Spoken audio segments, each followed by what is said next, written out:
بہار کے موتیہاری کے اندر مہاتما گاندھی کے کھانے میں زہر نہ ملانے کے سبب ایک مسلم پریوار کے تمام لوگوں کو قتل کر دیا جاتا ہے کہ تم نے ہم انگریزوں کے آرڈر کو قبول کیوں نہیں کیا اور مہاتما گاندھی کے کھانے میں زہر کیوں نہیں ملایا، چونکہ اس دن کھانے کا انتظام ایک مسلمان کے گھر میں تھا، انہوں نے پیغام بھیج دیا کہ ان کے کھانے میں زہر ملا دو، یہ مر جائیں، ختم ہو جائیں۔ انہوں نے انکار کر دیا، کہا کہ اگر انکار کرو گے تمہاری فیملی کو ہم قتل کر دیں گے، ختم کر دیں گے۔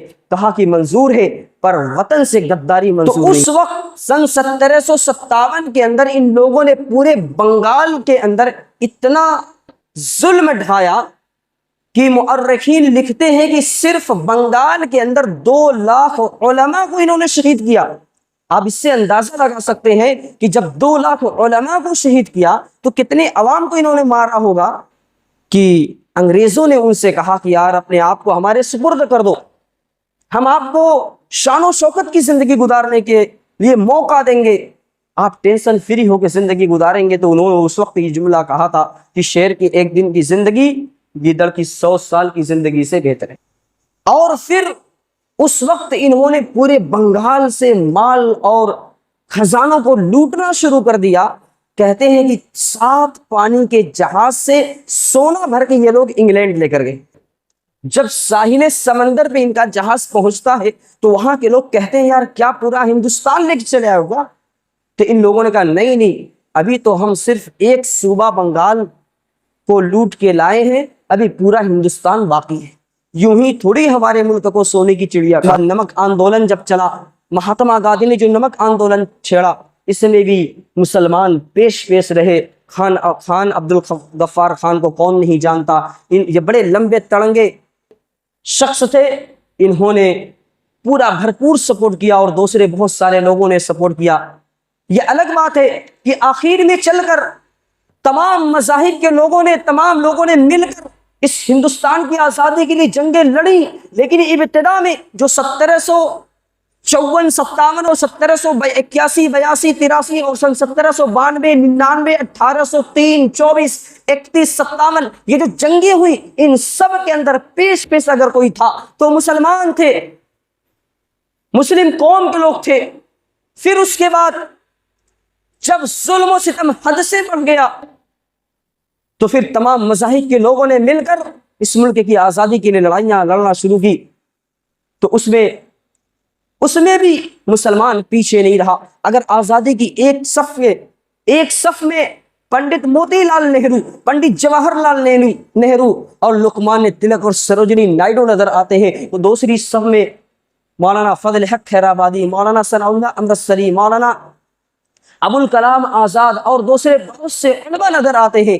اگر اس ملک کی آزادی کے لیے رام پرساد بسمل نے اپنا خون بہایا تو بھارت کی دھرتی اس بات سے انکار نہیں کر سکتی کہ اشفاق اللہ خان نے بھی اس ملک کی آزادی کے لیے پھانسی کا پھندا چوما۔ یہ اشفاق اللہ خان تھے جو شاہ جہاں پور کے تھے، ان کو جب انگریز پھانسی کے پھندے پہ لٹکا رہے تھے، پوچھا اے اشفاق اللہ تمہاری آخری اچھا اور خواہش کیا ہے؟ انہوں نے کہا کہ میری آخری خواہش یہ ہے کہ میرے کفن میں میرے وطن کی مٹی ڈال دیں۔ تشریف فرما علماء کرام اور دیگر تمام سامعین و حاضرین، سب سے پہلے میں جمعیت اہل حدیث لوہیا کے ذمہ داران کا شکریہ ادا کرتا ہوں، انہیں مبارکباد پیش کرتا ہوں کہ جو لوگوں کی خیر خواہی کے لیے، عوام الناس کی اصلاح کے لیے یہ ماہانہ پروگرام منعقد کرتے رہتے ہیں۔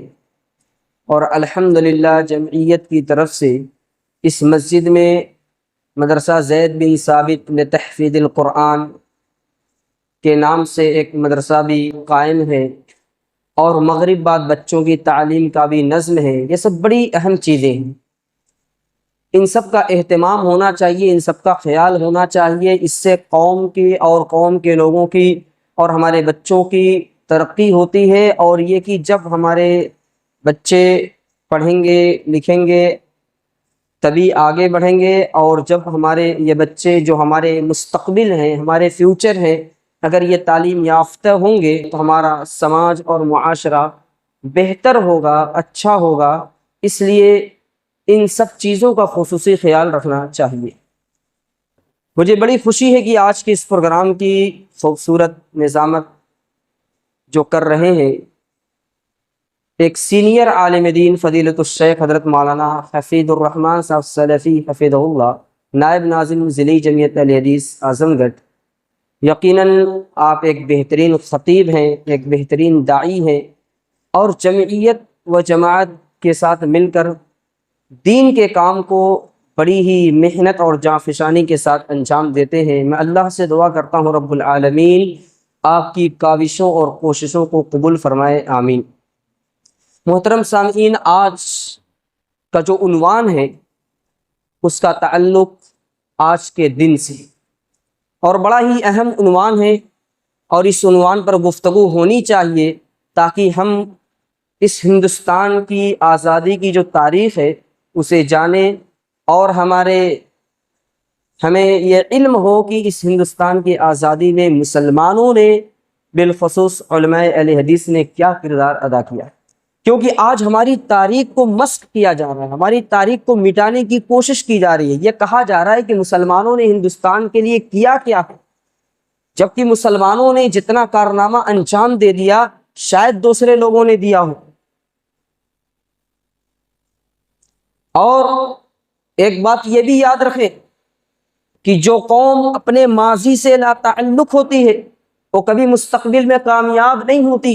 اس لیے ہمیں اپنے ماضی کو، اپنے گزرے ہوئے وقت کو اور ان کے اندر ہوئے واقعات کو یاد رکھنا چاہیے، تاکہ ہمیں یہ احساس ہو، پتہ ہو کہ ہمارے جو گزرے ہوئے لوگ ہیں، ہمارے جو اسلاف ہیں، ہمارے جو آباء و اجداد ہیں، انہوں نے ملک کے لیے، قوم کے لیے، دین کے لیے، اسلام کے لیے اور دیگر چیزوں کے لیے کیا کچھ محنتیں کی، کوششیں کی۔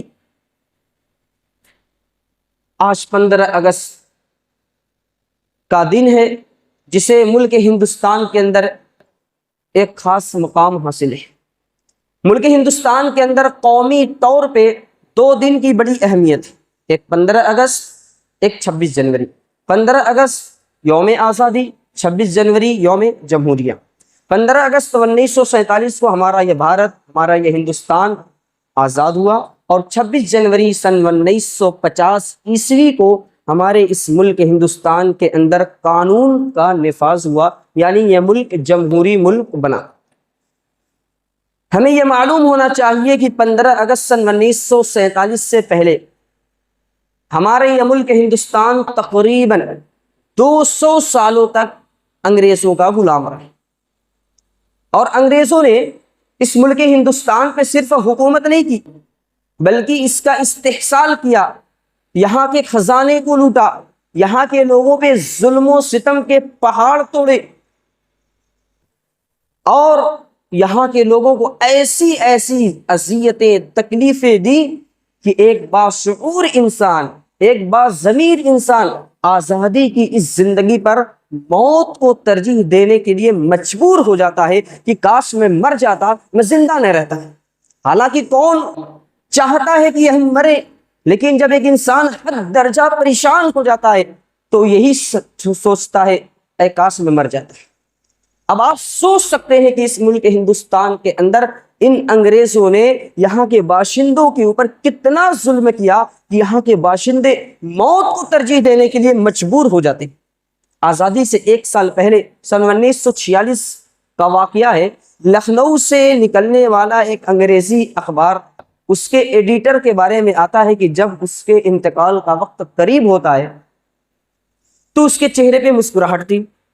لوگوں نے پوچھا کہ کیوں مسکرا رہے ہو؟ اس موقع پہ تو لوگ پریشان ہو جاتے ہیں کہ میں اپنے گھر والوں سے دور ہو رہا ہوں، دنیا سے جا رہا ہوں، میرے موت کا وقت قریب ہو گیا ہے اور آپ مسکرا رہے ہیں، یہ کیا بات ہے؟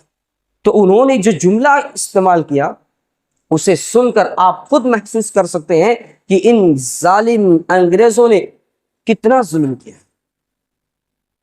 انہوں نے یہ جملہ کہا کہ چونکہ میں ایک ایسی دنیا میں جا رہا ہوں جہاں پہ انگریز نہیں ہوں گے۔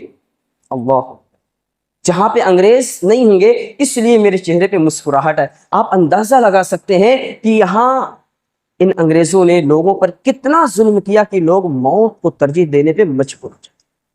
ایڈیٹر لکھتے ہیں، ایڈیٹر کہتا ہے کہ میں ایسی دنیا میں جا رہا ہوں جہاں انگریز بھی۔ آئیے میں آپ کو تھوڑا سا مختصر تاریخ بتلا دوں کہ کیسے کیسے ان لوگوں نے یہاں حکومت کی اور کس طرح انہوں نے یہاں پر قبضہ کیا۔ سن 1601 عیسوی سے ہم چلتے ہیں بالترتیب۔ سن 1601 عیسوی کے اندر ملک ہندوستان کے اندر جہانگیر کی حکومت تھی۔ اس وقت انگریز، اس سے پہلے انگریزوں کی تجارت ہالینڈ سے چلا کرتی تھی۔ جب وہاں سے ان کا معاملہ تھوڑا ڈسمس ہوا اور وہاں تجارت ختم ہو گئی کسی سبب، تو ان لوگوں نے ایک نئی منڈی تلاش کرنا شروع کر دیا اور ہندوستان ان کا رابطہ ہوا۔ تو اس وقت یہ لوگ ہندوستان تجارت کی غرض سے آئے۔ کہاں پر؟ ہندوستان کے صوبہ گجرات کے شہر سورت کے اندر وہ لوگ آتے ہیں، اور پھر سن 1612 عیسوی کے اندر ایسٹ انڈیا کمپنی کی بنیاد رکھتے ہیں اسی صورت کے اندر سن 1612 عیسوی کے اندر۔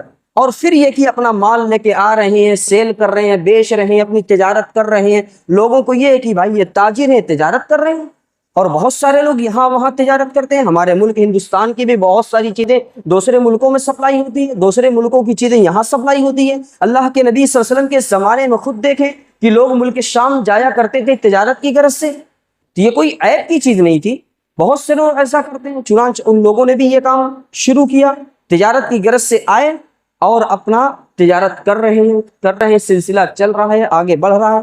سن 1707 عیسوی کے اندر جب اورنگزیب رحمۃ اللہ علیہ کا انتقال ہوتا ہے تو اب ان لوگوں کی ہمت بڑھ جاتی ہے۔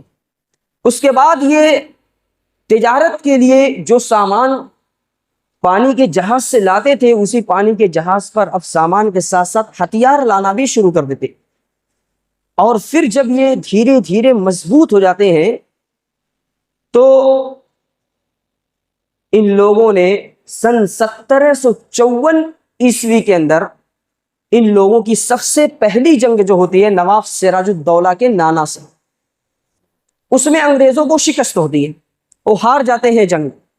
پھر سن 1757 کے اندر نواب سراج الدولہ سے ان کی جنگ ہوتی ہے، جس میں میر جعفر کی دغابازی کے سبب، ان کے دھوکہ دینے کی وجہ سے نواب سراج الدولہ جنگ ہار جاتے ہیں، شہید ہو جاتے ہیں۔ تو اس وقت سن 1757 کے اندر ان لوگوں نے پورے بنگال کے اندر اتنا ظلم ڈھایا کہ مؤرخین لکھتے ہیں کہ صرف بنگال کے اندر 2 لاکھ علماء کو انہوں نے شہید کیا۔ آپ اس سے اندازہ لگا سکتے ہیں کہ جب 2 لاکھ علماء کو شہید کیا تو کتنے عوام کو انہوں نے مارا ہوگا۔ اور پھر اس وقت انہوں نے پورے بنگال سے مال اور خزانوں کو لوٹنا شروع کر دیا۔ کہتے ہیں کہ 7 پانی کے جہاز سے سونا بھر کے یہ لوگ انگلینڈ لے کر گئے۔ جب ساحل سمندر پہ ان کا جہاز پہنچتا ہے تو وہاں کے لوگ کہتے ہیں یار کیا پورا ہندوستان لے کے چلے آئے ہوگا؟ تو ان لوگوں نے کہا نہیں، ابھی تو ہم صرف ایک صوبہ بنگال کو لوٹ کے لائے ہیں، ابھی پورا ہندوستان باقی ہے۔ یوں ہی تھوڑی ہمارے ملک کو سونے کی چڑیا کہا جاتا تھا، ہمارا ملک سونے کی چڑیا تھا اور آج بھی ہے، لیکن کچھ شرپرست پسند لوگوں کی وجہ سے آج ہماری جو فضا ہے وہ عجیب و غریب بنی گئی۔ لوگ سفر کرنا بھی اپنے آپ کے لیے مشکل سمجھتے ہیں بعض شرپسندوں کے سبب۔ بہرکیف تو اس وقت ان لوگوں نے پورے بنگال کے اندر ایک کوہرام مچا دیا، علماء کو شہید کیا، لوگوں کو مارنا شروع کر دیا، اور پھر یہ سلسلہ چلتا رہا، ظلم و ستم کی یہ داستانیں چلتی رہیں۔ آپ دیکھیں کہ یہ آزادی کے سلسلے میں یہ کارروائیاں شروع ہو گئی، ابھی غیروں کا پتہ نہیں، سارے معاملات کس سے چل رہے ہیں؟ مسلمانوں سے، کیونکہ مسلمان ابھی ہمارے مولانا ناظم جلسہ نے بتلایا کہ تقریباً 800 سالوں تک مسلمانوں نے یہاں حکومت کی تھی۔ اب حکومت ان سے چھینی جا رہی ہے تو درد ان کو زیادہ ہوگا، لڑائیاں ان سے زیادہ ہوگی نہ کہ غیروں سے۔ بہرحال تھے غیر بھی شریک تھے، لیکن سب سے زیادہ جو قربانیاں ہیں وہ مسلمانوں. تو سن 1757 کے بعد یہ سلسلہ چلتا رہا. سن 1781، 82، 83، پھر سن 1792 کے اندر 4 جنگیں لڑی گئی. کس سے؟ ٹیپو سلطان، شیر میسور ٹیپو سلطان. ان کو کون نہیں جانتا ہے؟ فتح علی خان ٹیپو سلطان کو دنیا کا ہر شخص جانتا ہے. معروف شخص جن کا ایک جملہ آج بھی گردش کرتا رہتا ہے کہ گیدڑ کی 100 سال کی زندگی سے شیر کی ایک دن کی زندگی بہتر ہے. ان کی جنگیں ہوئی ان انگریزوں سے. پھر سن 1799 کے اندر ٹیپو سلطان میر صادق کی دغابازی کے سبب شہید کر دیے جاتے ہیں. کہتے ہیں کہ مجھے اپنوں نے لوٹا، غیروں میں کہاں دم تھا، میری کشتی وہاں ڈوبی جہاں پانی کم تھا. اپنے ہی نے انہیں شہید کیا، کروایا. جیسے سن 1757 میں نواب سراج الدولہ کو انہی کے جو قریبی تھے میر جعفر ان کی دغابازی کے سبب شہید ہوئے. تو سن 1799 کے اندر ٹیپو سلطان کو شہادت ہوتی ہے تو کس سبب ہوتی ہے؟ انہی کے جو قریبی تھے میر صادق، ان کی دغابازی کے سبب وہ شہید ہوتے ہیں. اور ان کی شہادت سے پہلے کا یہ واقعہ سنیں کہ انگریزوں نے ان سے کہا کہ یار اپنے آپ کو ہمارے سپرد کر دو، ہم آپ کو شان و شوکت کی زندگی گزارنے کے لیے موقع دیں گے، آپ ٹینشن فری ہو کے زندگی گزاریں گے. تو انہوں نے اس وقت یہ جملہ کہا تھا کہ شیر کی ایک دن کی زندگی گیدڑ کی 100 سال کی زندگی سے بہتر ہے. میں اپنے وطن کے لیے، ملک کے لیے، ہندوستان کے لیے لڑتا ہوا شہید ہو جاؤں یہ مجھے گوارا ہے، مگر آپ کی غلامی کرتے ہوئے میں زندگی گزاروں یہ میرے لیے ممکن نہیں. وہ لڑتے ہوئے شہید ہو جاتے ہیں. جب ان کی شہادت ہوتی ہے تو انگریز افسر ان کی لاش کے پاس آ کے کھڑا ہو کے کہتا ہے آج سے ہندوستان ہمارا. ان کو یقین ہو گیا کہ اب یہ جو شیر تھا، یہ جو بہادر تھا، جن سے ڈر تھا، خوف تھا ہمیں، آج وہ مار دیا گیا ہے. اب آج سے ہم اس ملک پہ قابض مکمل طور پہ، اب کسی کا ڈر اور ٹینشن نہیں. بہرحال ان کی شہادت ہوتی ہے 4 سال کے بعد، یعنی 1799 میں شہادت ہوتی ہے. 4 سال بعد یعنی 1803 عیسوی کے اندر جب ظلم و ستم حد سے بڑھ گئے تو شاہ ولی اللہ محدث دہلوی رحمۃ اللہ علیہ کے صاحبزادے شاہ عبد العزیز محدث دہلوی رحمۃ اللہ علیہ نے جہاد کا فتویٰ دیا. جہاد کا فتویٰ کوئی معمولی چیز تھوڑی ہے. پوری ہندوستان کے مسلمانوں کو للکارا، اٹھو اللہ کے لیے جہاد پہ نکل پڑو، اپنے ملک کو، اپنے ہندوستان کو، اپنے وطن کو بچانے کے لیے نکلو. تمام کے تمام لوگ ان کی آواز پر لبیک کہتے ہیں اور جہاد کے لیے نکل پڑتے ہیں. اور اس طرح مسلمان اس ملک کی آزادی کے لیے اپنے تن من دھن کو لگا دیتے ہیں، اپنی جان کا نذرانہ پیش کر دیتے ہیں. یہ کوئی معمولی چیز تھوڑی ہے. بے شمار لوگ مارے گئے، کاٹے گئے، قتل کیے گئے. پھر اس کے بعد یہ سلسلہ چلتا رہا. سن 1824 عیسوی کے اندر شاہ عبد العزیز محدث دہلوی رحمۃ اللہ علیہ کا انتقال ہو جاتا ہے. جنہوں نے تحریک کو چھیڑا انہی کا انتقال ہو جاتا ہے. لیکن تحریک رکی نہیں. آپ کے بعد آپ کے 2 مشہور شاگرد سید احمد شہید اور شاہ اسماعیل شہید رحمۃ اللہ علیہ، ان دونوں نے اس تحریک کو آگے بڑھایا اور بڑھاتے رہے. آگے یہ چلتے رہے یہاں تک کہ پنجاب کے بالا کوٹ کے اندر یہ دونوں مجاہد شہید کر دیے جاتے ہیں. ان کی تحریک کو تحریک شہیدین کے نام سے جانا جاتا ہے. یعنی یہ تحریک رکی نہیں، یہ تحریک چلتی رہی، آگے بڑھتی رہی، ملک ہندوستان کے مسلمانوں سے ٹکراتے رہے، ملک کی آزادی کے لیے اپنی جان کا نذرانہ پیش کرتے رہے. یہ معمولی چیز نہیں ہے کہ اپنی جان آدمی قربان کر دے. کون چاہتا ہے مرنا؟ ہر کوئی چاہتا ہے ہم بچے رہے. جن کو مرنا ہے سو مرے، مگر کوئی اپنی جان کی باسی لگا دے یہ معمولی چیز نہیں ہے، معمولی قربانی نہیں ہے.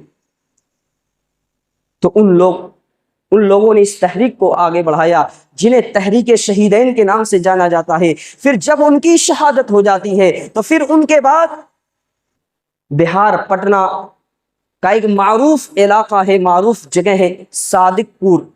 صادق پور سے 2 علماء مولانا عنایت علی اور مولانا ولایت علی، یہ 2 علماء اٹھتے ہیں اور اس تحریک کو آگے بڑھاتے ہیں. اس تحریک کو جب آگے بڑھاتے ہیں تو انگریزوں نے یہ دیکھا کہ تمام جگہ کی تحریکیں تو ڈاؤن ہو گئی، لوگ پست ہو گئے، یہاں ابھی صادق پور کے اندر سازش کا سلسلہ چل رہا ہے، لوگ وطن کی آزادی کے لیے ابھی تیار ہیں۔ تو انہوں نے اپنی ساری قوت اور طاقت صادق پور کی طرف لگا دی، اور یہاں کے لوگوں پر اتنا انہوں نے ظلم کیا، اتنا ظلم کیا کہ عین عید کے دن جو خوشی اور مسرت کا دن ہوتا ہے، عین عید کے دن ان ظالم انگریزوں نے پورے صادق پور کی بستی پر بلڈوزر چلا دیا، جیسے کہ آج بلڈوزر چلایا جاتا ہے۔ جرم کوئی ایک کرتا ہے، پورے گھر والوں کے اوپر ظلم کرتی حکومت، یوں کہہ لیں۔ مگر یاد رکھیں، یہ طاقت کا نشہ اور طاقت کے بل پہ جو آدمی غلط کام کرتا ہے یہ زیادہ دن تک نہیں چلتا۔ ظلم کی ٹہنی کبھی پھلتی نہیں، ناؤ کاغذ کی سزا چلتی نہیں۔ یہ ظلم کبھی انسان کر کے سکسیز اور کامیاب نہیں ہو سکتا ہے۔ بہرکیف ان لوگوں نے صادق پور کے پورے علاقے کو زمین میں ملا دیا۔ جب وہاں کے باشندوں نے درخواست کی، یار عید کا دن ہے، کچھ تو رحم کرو، کچھ تو سوچو، کہیں تو ہمیں ٹھہرنے کے لیے جگہ دے دو، تو ان لوگوں نے کیا جملہ استعمال کیا؟ خاموش رہو، ہم نے کیا یہ کم کیا کہ تمہاری عورتوں کے کپڑے نہیں اتارے؟ استغفر اللہ۔ یہ ظالم گوری چمڑے والے، ان لوگوں نے کتنا ظلم کیا، ان کی داستان آپ سنتے رہے بالترتیب۔ اس طرح انہوں نے وہاں کے لوگوں پہ ظلم کیا، اور یقین جانے کہ علماء صادق پور نے جو قربانیاں پیش کر دی،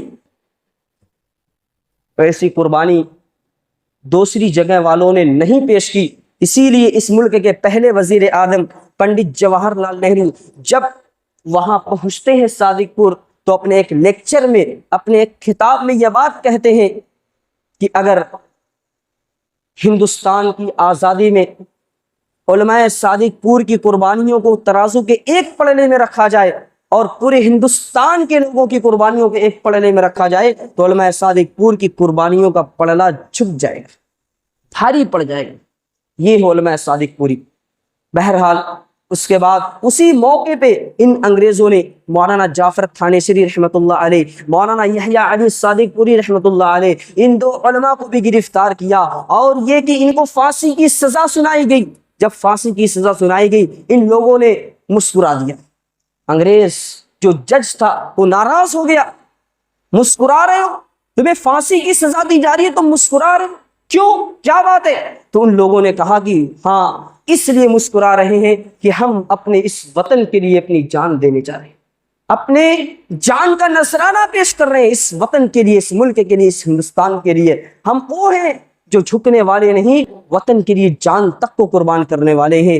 جب انہوں نے ان کی مسکراہٹ کو دیکھا تو ان کی سزا کو کالا پانی کی سزا میں بدل دیا، پھانسی کی سزا کو کالا پانی کی سزا میں بدل دیا۔ انڈمان نکوبار جو جگہ ہے کالا پانی، بڑی مشہور جگہ تھی، وہاں جو چلا جاتا، مؤرخین لکھتے ہیں کہ پھر وہ بچ کر نہیں آتا، وہ مر ہی جاتا، بہت کم ایسا ہوتا کوئی بچ جائے۔ بہرحال وہاں یہ پہنچے تو مولانا یحییٰ علی صادق پوری رحمۃ اللہ علیہ تو وہاں اسی جیل کے اندر انتقال کر جاتے ہیں، لیکن مولانا جعفر تھانیسری رحمۃ اللہ علیہ کچھ سالوں کے بعد وہاں سے چھوٹ کر آتے ہیں، تو انہوں نے ایک کتاب لکھی، اس کتاب کا نام ہے کالا پانی۔ اس میں انہوں نے وہاں کی جو داستان لکھی ہے، یقین جانے کہ اگر آپ اس کتاب کو ایک بار پڑھ لیں گے آپ کے رونگٹے کھڑے ہو جائیں گے کہ ان ظالم انگریزوں نے لوگوں پر کتنا ظلم کیا، اور وہاں جتنے لوگوں کو انہوں نے قید کیا ان میں سے 95% مسلمان تھے۔ اب آپ سوچیں کہ اس دیش کی آزادی میں کس کی قربانی؟ ابھی غیروں کا پتہ نہیں، ساری قربانیاں ابھی مسلمان ہی دے رہے۔ کالا پانی کی سزا دی گئی، انہوں نے کتاب لکھی، لوگوں کو پوری داستان بتلائی، انہوں نے اس کے اندر یہ بات بھی لکھی کہ جب ہمیں وہاں لے جایا گیا تو ایک لوہے کے بجڑے میں بند کر دیا گیا، کئی لوگ اس میں رہتے تھے، وہاں پیر پھیلانے کی بھی جگہ نہیں ہوتی، کھانے کے لیے 24 گھنٹے میں ایک بار کھانا دیا جاتا، لیٹرین پیشاب کے لیے 24 گھنٹے میں ایک بار نکالا جاتا، اور جو کھانا دیا جاتا تھا وہ سبزیوں میں، کہتے ہیں کہ یہ جو لکڑی کا برادہ ہوتا ہے اس کا اکثر حصہ ڈال دیا جاتا تاکہ ان لوگوں کی صحت خراب ہو جائے، یہ بیمار پڑ جائیں، یہ مر جائیں۔ اس طرح کے چیزیں، اب بھوک سے انسان نڈھال ہے، ظاہر سی بات جو ملے گا کھائے گا۔ اس طرح کی صعوبتوں کو کہتے ہم نے برداشت کیا۔ اور ایک دن کہتے ہیں کہ ایک انگریز افسر آتا ہے جائزہ لینے کے لیے، تو ہم لوگوں کے پاس سے جب گزرا تو جیلر نے انہیں کچھ بتلایا ہمارے بارے میں کہ یہ لوگ بھی گرفتار کیے گئے ہیں۔ تو انہوں نے دیکھنے کے بعد یہ کہا کہ ان لوگوں کی داڑھی کو کاٹ دیا جائے۔ تو ان لوگوں نے اس وقت چیخ چیخ کر رونا شروع کر دیا۔ انہوں نے کہا کہ یہ کیا بات ہے، یہ کیسے لوگ ہیں، داڑھی کاٹنے کی بات کی جا رہی تو رو رہے ہیں، ارے بھائی جان تھوڑی ماری جا رہی ہے۔ تو ان لوگوں سے پوچھا گیا کیا وجہ، کیوں تم ایسا کر رہے ہو؟ تو ان لوگوں نے جواب دیا، کہا کہ ہم اس لیے رو رہے ہیں کہ ہماری جان سے پہلے اس ہندوستان کے لیے ہماری داڑھی قربان ہو رہی ہے، اے کاش ہم قربان ہو جاتے۔ اللہ اکبر! یہ شہادت کا جذبہ، یہ ہندوستان کی آزادی کے لیے قربانی دینے کا جذبہ، اللہ اکبر! یہ کوئی معمولی چیز نہ تھی۔ انگریز افسر ان کی باتوں سے حیران و پریشان ہو جاتا ہے۔ بہرکیف اس طرح کے معاملات درپیش تھے۔ اور مولانا جعفر تھانیسری رحمۃ اللہ علیہ یہ بھی لکھتے ہیں کہ دن میں ہمیں وہاں اس طرح قید کر کے رکھا جاتا، اور رات کے وقت رات بھر ہماری کوڑے کے ذریعے پٹائی کی جاتی تھی۔ کوڑے کے ذریعے ہم چیختے چلاتے مگر مدد کے لیے کون وہاں آتا ہے۔ اس طرح کے معاملات درپیش ہوئے۔ تو اس طرح مولانا جعفر تھانیسری رحمۃ اللہ علیہ کے ساتھ معاملہ ہوا۔ پھر اس کے بعد یہ سلسلہ چلتا رہا اور آگے بڑھتا رہا۔ سن 1857 جب آئی تو 1857 کے اندر بہت سے معاملات درپیش ہوئے۔ 1857 میں جب مئی کا مہینہ آیا تو مئی کے مہینے میں میرٹھ کے اندر ایک واقعہ یہ پیش آیا کہ وہاں پر فوجیوں کی پریڈ چل رہی تھی، سپاہیوں کی پریڈ چل رہی تھی۔ تو اس میں ہندو اور مسلمان جو اس ملک کے باشندے تھے یہ بھی انگریز کی فوج میں شامل تھے، بہت سے لوگ تھے۔ تو ان میں سے 90 لوگوں کو انہوں نے سامنے حاضر کیا اور کہا کہ یہ کارتوس ہے، اسے اپنے منہ سے کھولو۔ اور اس کارتوس کے بارے میں یہ مشہور تھا کہ اس میں خنزیر کی اور گائے کی چربی لگی ہوئی ہے۔ اب خنزیر کی چربی لگی ہے، ظاہر سی بات ہے مسلمان منہ نہیں لگائے گا، اور گائے کی لگی ہے تو غیر مسلم منہ نہیں لگائے گا۔ اس طرح سب نے انکار کر دیا۔ 5 لوگوں نے کھول دیا، منہ کے ذریعے کھولنا تھا۔ تو جو 85 لوگوں نے نہیں کھولا ان میں سے 49 مسلم تھے، 36 غیر مسلم تھے۔ ان سب کو ننگا کر کے وہاں کے ایک جیل میں ڈال دیا گیا۔ اب وہاں کے جو باشندے تھے ان لوگوں کو یہ بات بہت گراں گزری اور سب بہت ناراض ہوئے، اور اتنی ناراضگی بڑھ گئی کہ پورے علاقے کے لوگ مل کر ایک ساتھ جیل پہ حملہ کر دیتے ہیں اور تمام لوگوں کو چھڑا لاتے ہیں۔ اس کے علاوہ جو قیدی تھے انہیں بھی چھڑا لاتے ہیں۔ اس کے بعد چھڑانے کو تو چھڑا لیے، پھر یہ سوچتے ہیں کہ اب ہم کریں تو کیا کریں، اب ہمارے ساتھ یہ تو بڑا برا برتاؤ کریں گے۔ چنانچہ سارے لوگوں نے پلاننگ کے تحت کہا کہ اب یہاں سے دلی چلتے ہیں، وہاں سے دلی بالکل قریب ہے۔ چنانچہ وہ لوگ دلی کوچ کر جاتے ہیں، اور 1857 کے اندر بہادر شاہ ظفر کی جو حکومت دلی کے اندر تھی وہاں پر بھی ان انگریزوں نے اپنا پرچم لہرا دیا اور ان کی حکومت پر قابض ہو چکے تھے اور انہیں حکومت چھوڑنا پڑ گیا۔ جب یہ لوگ وہاں پہنچے بہادر شاہ ظفر نے کہا کہ بھائی دیکھو ہم آپ کا سپورٹ کیسے کر پائیں گے، ہم تو خود ہی معزول کر دیے گئے، ہماری حکومت چلی گئی، یہ لوگ قابض ہیں۔ اس طرح انہوں نے کہا کہ چلو سپورٹ تو کریں گے لیکن بھرپور نہیں کر پائیں گے، اس طرح کا معاملہ ہے۔ اس کے بعد انگریزوں کو جب علم ہوا اس کا تو انہوں نے چاروں طرف سے دلی کو گھیر لیا، چاروں طرف سے گھیر لیا۔ کشمیری گیٹ، اجمیری گیٹ، یہ گیٹ وہ گیٹ، جتنے گیٹ تھے سب پہ پہرے داری لگا دی، اور تقریباً 4 مہینے تک کھانے پینے کی ساری چیزیں اور لوگوں کی آمد و رفت ایک دم بند کر دیا۔ نہ اندر کوئی چیز ان لوگوں کے پاس جانے پائے، نہ یہاں سے باہر جانے پائے، نہ کوئی آ سکے نہ کوئی جا سکے۔ اس طرح کا مسئلہ درپیش ہوا، اور اس کے بعد ان لوگوں نے وہاں کے لوگوں کو پھانسیاں دینا شروع کر دی۔ تقریباً 27,000 لوگوں کو پھانسی دی گئی۔ وہاں دلی کا چاہے چاندنی چوک ہو یا کوئی دوسرا علاقہ ہو، کوئی بھی ایسا درخت نہیں دکھتا تھا کہ جس پر کسی کی لاش نہ لٹکتی رہی ہو۔ ہر ایک کو تقریباً 27,000 لوگوں کو پھانسی دی گئی۔ یہ کوئی معمولی چیز نہیں تھی۔ اس طرح کی داستانیں سنو، رونگٹے کھڑے ہو جاتے ہیں اور غصہ بھی آتا ہے، کاش وہ ظالم ہمارے سامنے ہوتا، ہم ان کی ساری ہیکڑی نکال دیتے۔ بہرکیف اس طرح کا مسئلہ درپیش ہوا اور اس طرح کے حالات درپیش ہوئے، بہت ہی مسائل درپیش ہوئے۔ اس وقت 1857 کی جو کرانتی ہے، جو لڑائی ہے، جو اس وقت کے معاملات ہیں، اس سلسلے میں میوا رام گپت ایک ہندو مؤرخ ہے، انہوں نے لکھا ہے کہ سن 1857 کے اندر، صرف 1857 کے اندر 5 لاکھ لوگوں کو شہید کیا گیا۔ 5 لاکھ لوگوں کو، یہ کوئی معمولی چیز ہے؟ یعنی اس ملک ہندوستان کی جو آزادی ہمیں ملی ہے، آج جو آزادی کے ساتھ ہم سانس لے رہے ہیں، یہ لاکھوں علماء کی، لاکھوں لوگوں کی قربانیوں کے سبب ہے۔ اور آزادی کو ہم جانتے ہیں کہ یہ انسان کا فطری اور پیدائشی حق ہے۔ پیدائشی طور پہ انسان آزاد رہنا چاہتا ہے، یہاں تک کہ پرندہ بھی آزاد رہنا چاہتا ہے۔ عربی کی ایک کتاب ہے القراءۃ الرشیدہ، ہمارے مدرسے میں پڑھائی جاتی ہے، اس میں ایک چیپٹر الطائر، پرندہ، اس میں پرندہ کہتا ہے الحبس لیس مذہبی ولیس فیہ ترابی فلست ارضاک فصل وان یکن من ذہبی، کہ قید خانہ میرا مذہب نہیں، میں آزاد رہنا چاہتا ہوں۔ قید خانہ چاہے سونے کا کیوں نہ ہو، پجڑا چاہے سونے کا کیوں نہ ہو، ہم اس میں رہنا نہیں چاہتے، ہم جنگلوں میں اور دوسری جگہوں پہ رہنا چاہتے ہیں۔ تو پرندہ بھی غلامی نہیں چاہتا ہے، انسان کیوں کر چاہے؟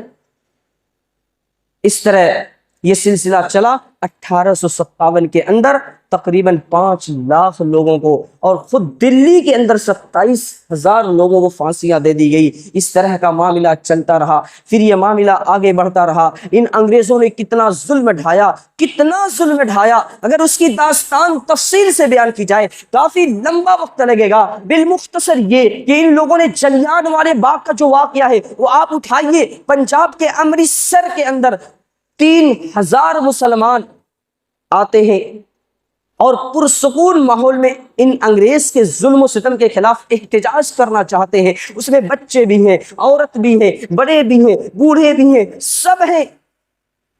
بغیر کسی وارننگ کے انگریز جنرل نے گولیاں چلانے کا حکم دے دیا، 3,000 مسلمان وہیں شہید ہو جاتے ہیں۔ اللہ کو ایک ہوتی ہے کہ وارننگ، کوئی احتجاج کر رہا ہے، ہم وارننگ دے کے چلے آئے کہ بھائی دیکھو احتجاج ختم کر دو ورنہ گولی چلا دیں گے، ورنہ یہ کر دیں گے، ورنہ یہ کر دیں گے، ایک وارننگ ہوتی ہے۔ انہوں نے بغیر کسی وارننگ کے گولیاں چلانے کا آدیش کر دیا، 3,000 مسلمان شہید ہو جاتے ہیں۔ اللہ اکبر۔ کیرلا کے موبلا مسلمان کا واقعہ اٹھاؤ، 5,000 مسلمانوں کو گولیوں سے بھون دیا جاتا ہے۔ یہاں کے لوگوں کی کوئی ویلو نہیں تھی ان کی نظر میں۔ بہار کے موتیہاری کے اندر مہاتما گاندھی کے کھانے میں زہر نہ ملانے کے سبب ایک مسلم پریوار کے تمام لوگوں کو قتل کر دیا جاتا ہے کہ تم نے ہم انگریزوں کے آرڈر کو قبول کیوں نہیں کیا اور مہاتما گاندھی کے کھانے میں زہر کیوں نہیں ملایا؟ چونکہ اس دن کھانے کا انتظام ایک مسلمان کے گھر میں تھا، انہوں نے پیغام بھیج دیا کہ ان کے کھانے میں زہر ملا دو، یہ مر جائیں، ختم ہو جائیں۔ انہوں نے انکار کر دیا، کہا کہ اگر انکار کرو گے تمہاری فیملی کو ہم قتل کر دیں گے، ختم کر دیں گے۔ کہا کہ منظور ہے پر وطن سے غداری منظور نہیں۔ اللہ اکبر۔ وطن سے غداری مسلمانوں نے نہیں کی۔ نہ تو یہاں کے بادشاہ، جو بہت سے بادشاہ یہاں پر حکومت کی ہے، انہوں نے بھی غداری نہیں کی۔ اگر غداری کی یہ ہوتے تو تاج محل جو آگرہ میں ہے وہ قاہرہ میں ہوتا، جامع مسجد جو دلی میں ہے وہ کابل اور دوسرے مسلم ممالک کے اندر ہوتی، اور یہ جو لال قلعہ پوری دنیا کے سیاحوں کا مرکز بنا ہوا ہے یہ بھی دلی کی زینت نہ ہوتا بلکہ کسی مسلم ملک کی زینت بنا ہوتا۔ لیکن مسلم جو بادشاہ تھے یا مسلم جو لوگ تھے، عوام تھے، سب نے اس ملک ہندوستان کی آزادی کے لیے قربانی پیش کی، یہاں غداری کبھی نہیں کیا۔ آپ دیکھیے کہ موتیہاری کے اندر وہ پورا پریوار اپنے آپ کو قتل ہونا، قربان ہو جانا پسند کر لیا، لیکن مہاتما گاندھی کے ساتھ غداری نہیں کی، کیونکہ ان کے ساتھ غداری وطن کی غداری ہو جاتی۔ اس طرح کا معاملہ وہاں پیش آیا۔ اور اس کے علاوہ بہت سارے ایسے واقعات ہیں جن کی روشنی میں آپ یہ کہہ سکتے ہیں کہ ان انگریزوں نے اس ملک ہندوستان کی اس عوام پر بہت ہی ظلم ڈھایا، اتنا ظلم ڈھایا کہ اگر آپ تفصیل سے سارے داستان، سارے واقعات کو پڑھیں تو آپ کی آنکھ سے آنسو جاری ہو جائے گا، آپ کی آنکھیں اشک بہانا شروع کر دے گی کہ انہوں نے کتنا یہاں کے لوگوں پر، عورتوں پہ، بچوں پہ ظلم ڈھایا۔ کیرلا کے اندر جب 125 مجاہدین کو انہوں نے پکڑ لیا، انہیں پنجاب کی عدالت میں پیش کرنا ہوا، تو مال گاڑی کے ڈبے میں انہیں بھر کر لایا گیا جس میں 50 آدمی کے بیٹھنے کی گنجائش تھی، انہوں نے 125 لوگوں اسی میں ٹھوس دیا، نہ تو کھانا، نہ تو پانی، نہ تو دانا، نہ تو کچھ۔ کہتے ہیں کہ جب وہ مال گاڑی وہاں پہنچتی ہے تقریباً 70 مجاہدین دم توڑ چکے تھے، مر گئے، انتقال کر گئے، نہ تو کھانا ملا، نہ تو پانی ملی، یوں ہی جیسے جس طرح ٹھوس دیا اسی طرح بیٹھے رہ گئے، اور یہ کہ اپنی جان انہوں نے گنوا بیٹھی۔ انہوں نے کتنا ظلم ڈھایا ہے آپ سوچ نہیں سکتے۔ اس طرح یہ معاملہ چلتا رہا، چلیان والے باغ کا معاملہ آیا، پھر اس کے بعد نمک آندولن جب چلا، مہاتما گاندھی نے جو نمک آندولن چھیڑا، اس میں بھی مسلمان پیش رہے۔ خان عبد الغفار خان کو کون نہیں جانتا، یہ بڑے لمبے تڑنگے شخص تھے، انہوں نے پورا بھرپور سپورٹ کیا اور دوسرے بہت سارے لوگوں نے سپورٹ کیا۔ یہ الگ بات ہے کہ آخر میں چل کر تمام مذاہب کے تمام لوگوں نے مل کر اس ہندوستان کی آزادی کے لیے جنگیں لڑی، لیکن ابتدا میں جو 1754 57 اور 1781 82 83 اور سن 1792 99 1803 24 31 57 یہ جو جنگیں ہوئی، ان سب کے اندر پیش اگر کوئی تھا تو مسلمان تھے، مسلم قوم کے لوگ تھے۔ پھر اس کے بعد جب ظلم و ستم حد سے بڑھ گیا تو پھر تمام مذاہب کے لوگوں نے مل کر اس ملک کی آزادی کے لیے لڑائیاں لڑنا شروع کی، تو اس میں بھی مسلمان پیچھے نہیں رہا۔ اگر آزادی کی ایک صف میں پنڈت موتی لال نہرو، پنڈت جواہر لال نہرو اور لقمان تلک اور سروجنی نائیڈو نظر آتے ہیں، تو دوسری صف میں مولانا فضل حق خیرآبادی، مولانا ثناء اللہ امرتسری، مولانا ابوالکلام آزاد اور دوسرے بہت سے علماء نظر آتے ہیں۔ اگر اس ملک کی آزادی کے لیے رام پرساد بسمل نے اپنا خون بہایا تو بھارت کی دھرتی اس بات سے انکار نہیں کر سکتی کہ اشفاق اللہ خان نے بھی اس ملک کی آزادی کے لیے پھانسی کا پھندا چوما۔ یہ اشفاق اللہ خان تھے جو شاہجہاں پور کے تھے، ان کو جب انگریز پھانسی کے پھندے پہ لٹکا رہے تھے، پوچھا اے اشفاق اللہ تمہاری آخری اچھا اور خواہش کیا ہے؟ انہوں نے کہا کہ میری آخری خواہش یہ ہے کہ میرے کفن میں میرے وطن کی مٹی ڈال دینا، میرے کفن میں میرے وطن کی مٹی ڈال دینا۔ اور پھر جب ان کو پھانسی دی گئی، اس کے بعد ان کے کفن میں مٹی ڈالنے کے لیے وہاں شاہجہاں پور سے مٹی منگائی گئی اور ان کے کفن میں ڈال کر پھر انہیں ان کے سپرد خاک کیا گیا۔ تو مسلمان کبھی پیچھے نہیں رہا، مسلمان اس ملک کی آزادی کے لیے پیش رہا، قربانیاں دی۔ مگر آج وہ لوگ جو آزادی کی جنگ میں شریک نہیں تھے، آج اپنے آپ کو سمجھتے ہیں کہ ہمیں سب کچھ تھے، اور ہم مسلمانوں سے اس دیش بھکتی کا سرٹیفکیٹ مانگتے ہیں۔ ارے تم کس سے مانگتے ہو؟ تم کس سے مانگتے ہو؟ ان سے کہ جنہوں نے اس ملک ہندوستان کو آزاد کرایا، جنہوں نے ہندوستان کی آزادی کے لیے اپنی جان مال، اپنے من جان مال اور ہر چیز کا نذرانہ پیش کر دیا، قربانیاں پیش کر دی، آج ان سے تم سرٹیفکیٹ۔ یہ بڑے افسوس کی بات ہے۔ اس لیے مسلمانوں ہمیں اپنی تاریخ کو جاننا ہوگا، اپنے ماضی کو جاننا ہوگا، آزادی کے تعلق سے جاننا ہوگا، علماء کی قربانیوں کو جاننا ہوگا، علماء اہل حدیث کی قربانیوں کو جاننا ہوگا، اور یہ کہ تمام جو قربانیاں ہمارے مسلمانوں نے پیش کی ان تمام کو جاننا ہوگا، تاکہ ہم کبھی ضرورت پڑے تو انہیں بتلا سکے کہ ابوالکلام آزاد کون تھے، مولانا ثناء اللہ امرتسری رحمۃ اللہ علیہ کون تھے، او مولانا ولایت علی عنایت علی کون تھے، تحریک شہیدین کو چھیڑنے والے کون تھے، سن 1803 کے اندر جہاد کا فتویٰ دینے والے شاہ عبد العزیز رحمۃ اللہ علیہ کون تھے، انہیں ہم بتلا سکیں کہ سید احمد شہید، شاہ اسماعیل شہید جو پنجاب کے بالا کوٹ کے اندر شہید ہو جاتے ہیں، جن کی تحریک کو تحریک شہیدین کہا جاتا ہے، وہ کون تھے؟ ہم انہیں بتلا سکے اس ملک کی آزادی کے لیے ہم مسلمانوں نے کتنی قربانیاں دی ہیں کہ مہاتما گاندھی نے کہ کھانے میں نمک زہر نہیں ملایا، اور اس جرم کے سبب، اس کے سبب ہم اپنے پریوار کے لوگوں کو قتل ہونا تو گوارا کر لیا مگر وطن سے غداری گوارا نہ کی۔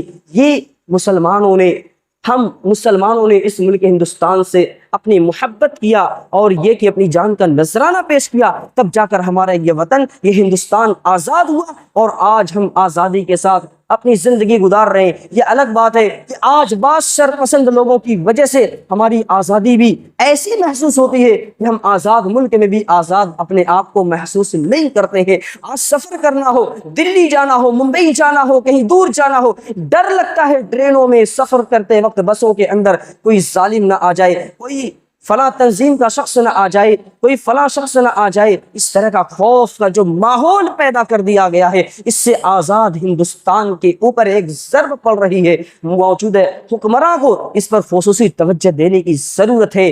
ہم اس سلسلے میں بہت ہی محتاط ہو کر کام کریں گے۔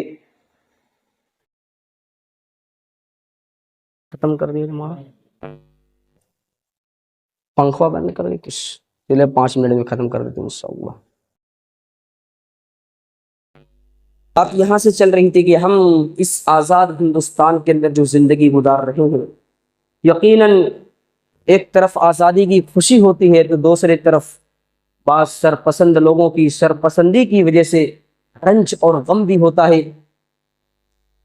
بہرکیف بالمختصر یہ کہ میرے دینی اور اسلامی بھائیوں، ہم اپنے اس ملک ہندوستان کی آزادی کی جو تاریخ ہے اس کو ہم سیکھیں، جانیں، سمجھیں، تاکہ کبھی ضرورت پڑے تو ہم اس کو بیان کر سکیں، بتلا سکیں کہ ہمارا یہاں کیا یوگدان رہا ہے، ہماری یہاں کیا قربانیاں رہی ہیں، ہم نے کتنا اس ملک کے لیے اپنی قربانیاں پیش کی ہیں۔